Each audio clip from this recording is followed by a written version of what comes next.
Hello and welcome to Visual Art Beginning for the fall of 2020. This is your syllabus presentation. It's the same information that is on both the text version of the syllabus and it's going over the slides that are also posted. I'm just adding on and explaining a few things as we go. So welcome to Visual Art Beginning.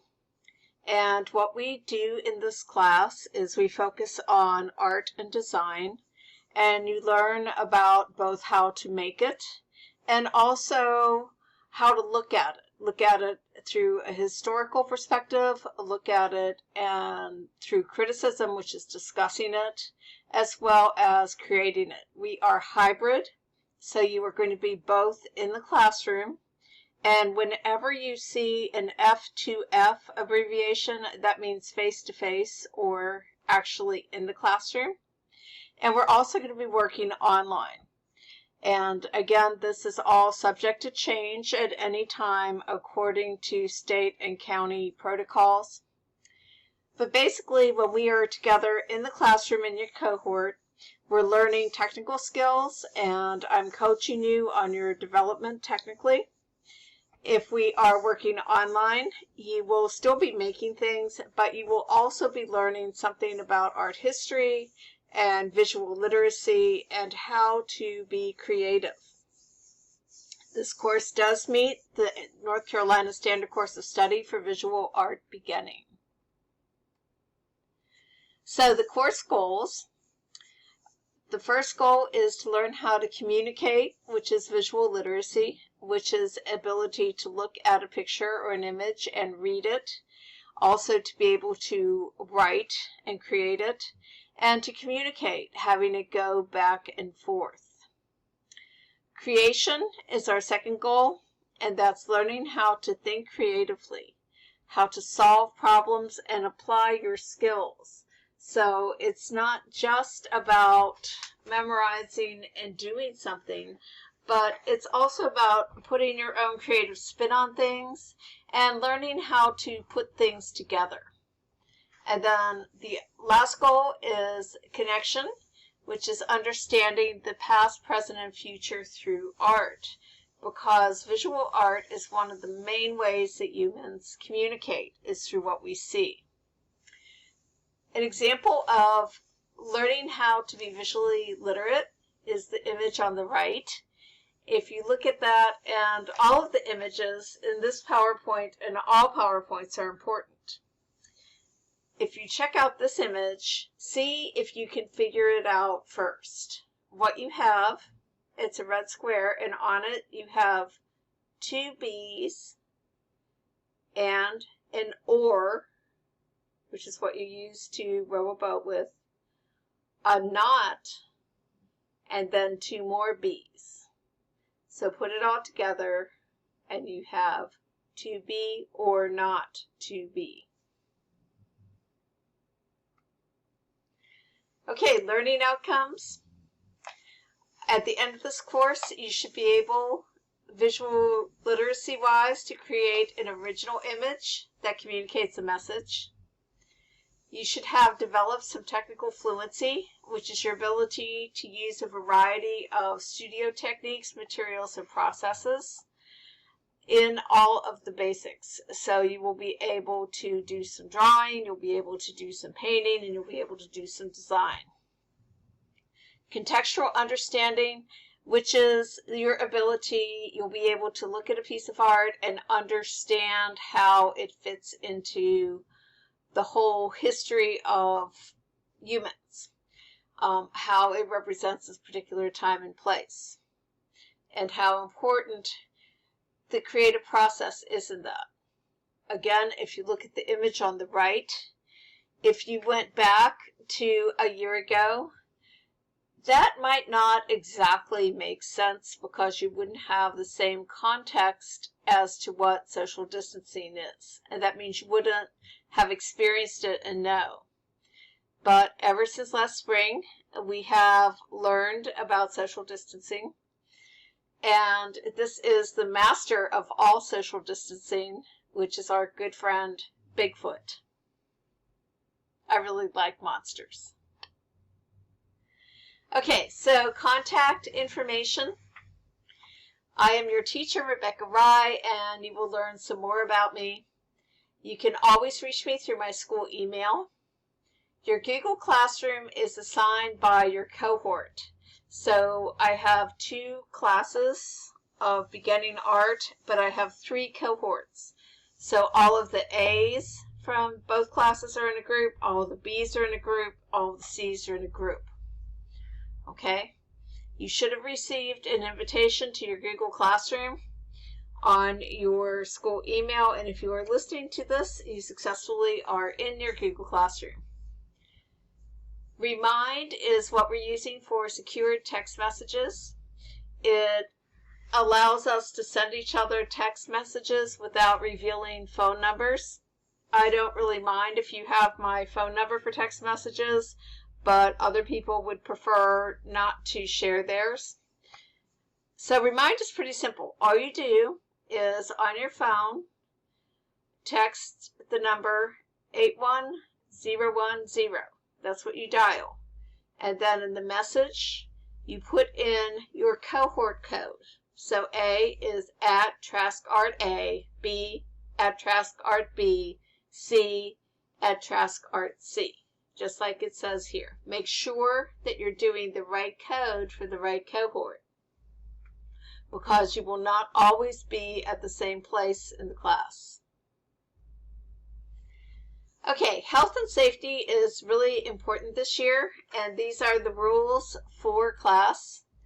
First of all is masks. Masks are required at all times. This is an expectation and a requirement from the school, the county, and the state, and they must be worn correctly, covering your nose and mouth. It's a way to be excellent to each other, to keep each other healthy. You can wear the regular face masks that you see that go over your nose and mouth and have the loops behind your ears, or you can wear a gaiter, which is like the tube mask that you pull up. I wear both. It's a very good idea to carry a spare with you, and the reason why is in case something happens to your mask. You might sneeze in it and want to change it. It might just be feeling a little stale. Your ears might hurt, so you might want to switch back and forth between a gaiter and over the ear mask. It's up to you, but you must wear them all the time. Workstations. Everybody has a workstation. Think of these as your own personal island. It's a drafting table with a stool, and you have 6 feet square space there. All of your supplies are there, all of your art supplies, paper, etc. You have a trash bin there. You have everything you need. You have to stay there for the whole class unless you ask permission to move elsewhere, like I need to wash my hands. But basically, you stay on your island. We all stay on our islands, and that's to ensure safety and social distancing. Your materials will be provided in the classroom. They'll all be at your workstation when you arrive to class. These are unique to you. Nobody else will be using these during your face-to-face instruction except for you. At the end of class every day, I scoop them up, I put them away, and then I disinfect them after school. Your workstations will have not only your trash cans, but it will have some personal cleaning supplies so that you can clean and sanitize your workstation as needed. Health and safety, food and drink. This is different from previous years and will be a bit of a challenge for all of us. But you absolutely, no food or drink is allowed in class unless it is during the assigned time for breakfast and lunch. You now eat breakfast and lunch within your classes, not in the cafeteria.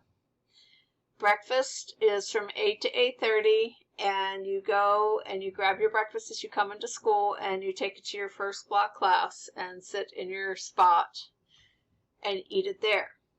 Lunch, you have a specific assigned time during your third block class.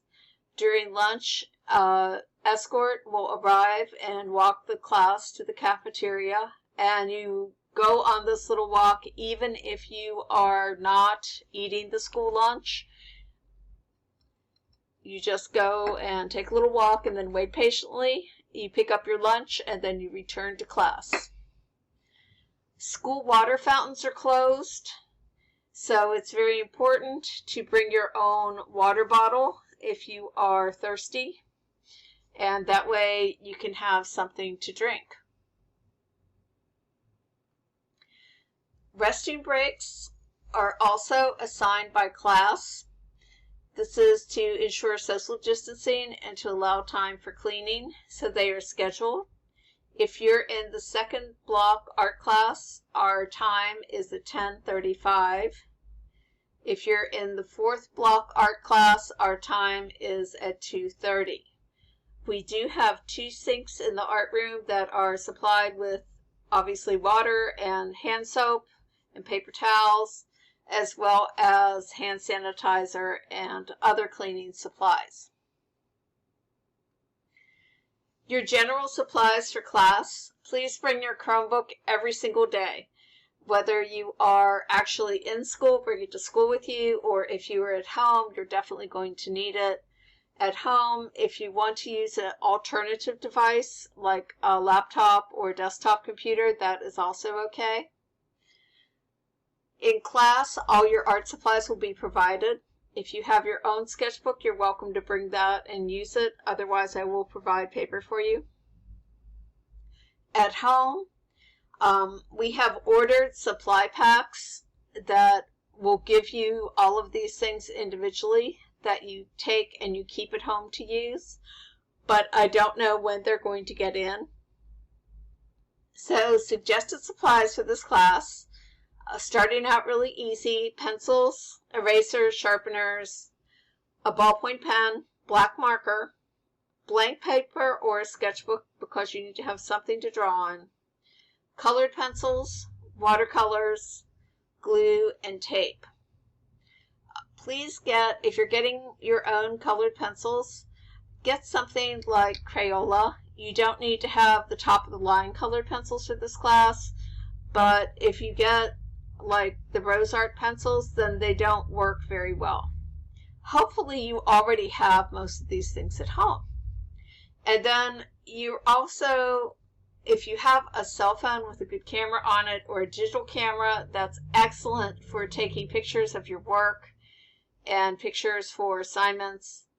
However, you can also use your Chromebook camera. It works, it's just a little awkward. Expectations for class. The first one is to communicate appropriately at all times, both in person and online, including your speech, your writing, and your images. Always have good manners. I expect that. Take responsibility for your learning, behavior, supplies, and the health of our community. When you're working online, that requires you to have a level of maturity and responsibility that you may not have experienced before, because nobody is there. I'm not there to nag you and redirect you. You have to make yourself get online and really decide that you're going to learn this and try and figure it out and ask questions. Okay? And that brings us to number 3, engage fully. Log into class daily. Listen to me. If I'm talking in a live class or in an in-person class or in a presentation, listen to what I'm saying. When we have live classes on Google Meet, you're going to join them and participate and complete your work on time. Number 4, use technology responsibly. Make sure your Chromebook is charged. Charge it overnight. Bring it to school the next day. Cell phones cannot be charged at school. And the reason why is they would be out of your area, because we obviously don't have 20,000 plugs all over the art room. And it would be in proximity to other people's phones on a charging station. So try not to use it and to be able to save your charge on it. And then last but not least, all school rules are in effect always. Okay, grading. It's different from springtime. Traditional grades are back in, so that is A through F. Your work must be submitted by posted deadlines into Google Classroom. I update grades weekly. Formative grades are the grades that are smaller things, such as quizzes. It's 30% of your overall grade, and formative grades include things like engagement, technical, exploration, things of that nature. So what might be considered a formative grade would be a quiz, would be when I ask you a question on Google Classroom, logging in and working on Google Classroom, some of the experiments that we do with drawing and with art in general, and practicing, taking care of your studio supplies, and then creative challenges, discussions online, things of that nature, vocabulary. Your summative grades are the big grades. That's a studio project, and then the critical response, which is the written part of the studio project, and they're equal. So the studio project will show me what you can do, and the critical response that you write shows me that you understand what you did. Okay? And then you will have a final that is 20% of your overall course grade. And your final is a combination of showing me studio work, being able to apply your knowledge of art, and then to be able to write and explain what you did for your studio project. This sounds all really complicated, but it's not. Most of the assignments in art are kind of fun assignments. They get you thinking, exploring, trying out some new ideas, and practicing techniques. You do have to try, though, and you do have to work, though. So makeup work and late work. When assignments are due, that's when I grade them. I try to be very good about that. If you attempted an assignment but it's incomplete, you get a placeholder grade of 60. So it is very important that even if you're not finished with an assignment, if it is the due date, you turn in what you have done so far, right? Otherwise, if you don't turn anything in, it counts as your assignment is not attempted, and that's a 0. And then, depending upon circumstances, extra time will be given for assignments.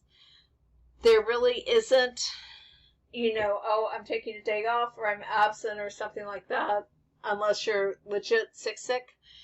So there really shouldn't be any reason for late work. If you're going to have a late assignment, you must contact me and explain the circumstances, and we'll work out a new deadline for you. But don't put things off, don't procrastinate, because the assignments will close and you won't be able to submit things.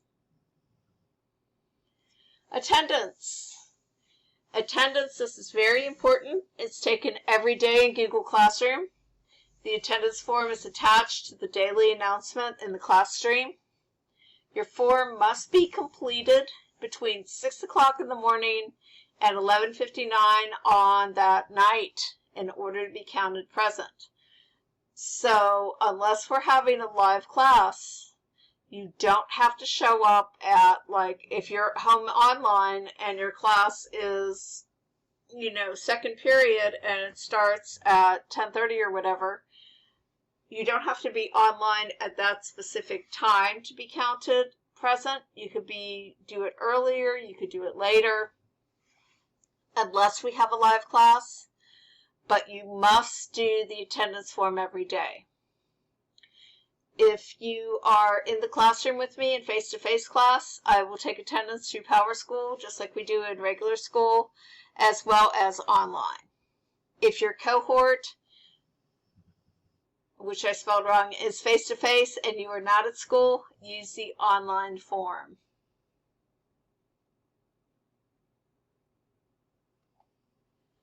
So how you begin the class and get started. Every day you log into your Google Classroom. The very first, the landing page is your stream. There's an announcement on there. I will say hello to you every morning and talk about something. I'll give you a to-do list. And then you complete the attendance form. So log into Classroom, read the announcement, complete your attendance form, and then you go over to classwork of Google Classroom and complete and work on assignments. So how to know what to do. In your daily announcement, there will always be a to-do today list. Under each week, the first post will be a checklist, a daily checklist showing exactly what to do every day. And your assignments are scheduled, so they will roll out every day. Okay, you won't see tomorrow's assignment today. You have to come back tomorrow in order to see it. Okay?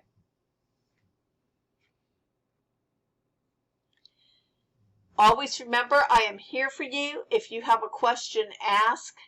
Using the Remind will get you the quickest answers. And after you sign up for it, just save it in your phone as a contact, art class, or whatever, and you will get messages from me, and you can send me messages. It's just like texting. You can also ask through email. I will answer your questions as soon as possible. It's okay to ask them during weekends. It's okay to ask them in evenings. If you ask them really late, I may not answer the next day because I do like to sleep. But I will get back to you as soon as I can. All right? And there's no such thing as a stupid question at this point. Everybody's trying to figure things out. And feel free to ask me about technology issues. Feel free to ask about school information. Anything. And I will tell you what I know or tell you who to ask to get that answer. Okay? We're going to have to work hard this year, but we can do it, and it's going to be fun. And that's it for day 1 in our syllabus. Thank you.